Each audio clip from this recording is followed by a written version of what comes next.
Doyunumni dehqonlarga bermoqchi, mana shu doyunimniki o'zini aziz tuqqanlar. Uyanlarda meva cheva, munda sotitgan bir narsalar bo'lib qolib qolsa, qo'g'in, tovuz, nashbet, u bu, shaptul deganday. Men bilan aloqalashsanglar, e'lon tashviqotlarni men qilib bersam, agar men berishga sharoitim yer bermay qolib qolsa, bir tal film chiqarib qo'ysanglar, men xp qilib qo'yman. Mening doyunimga chiqarib berman shu filmni. Shundan meniki, munda yerda munda beg'im bor, munda qo'g'inlarim bor, deb tilib, yolg'iz tovuzlarim bor pishdi.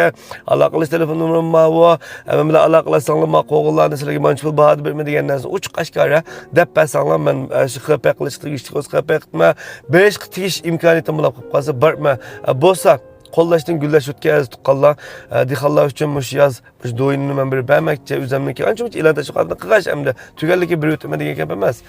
Shunga bo'lsa bir qo'llash ustidan bir ato yuraklaringlarni berib qo'ysanglar, mush film sizlarga ketdi, atrofinglardagi mushunday meva-chevalar va sotmoqchi bo'lgan shunday bir do'stlarimiz qolsa, men bilan bir aloqalashsa, sizlar bir yetkazib qo'ygan bo'lsanglar, hammanglarga ko'pdan ko'p rahmat.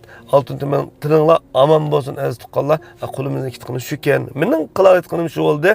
Dehqonlarni qo'llab, sizlar bo'lsa bir ato yuraklaringlarni berib meni qo'llab qo'ygan bo'lsanglar, e'lon tashviqot ko'proq taqalsa, hammanglarga ko'pdan ko'p rahmat.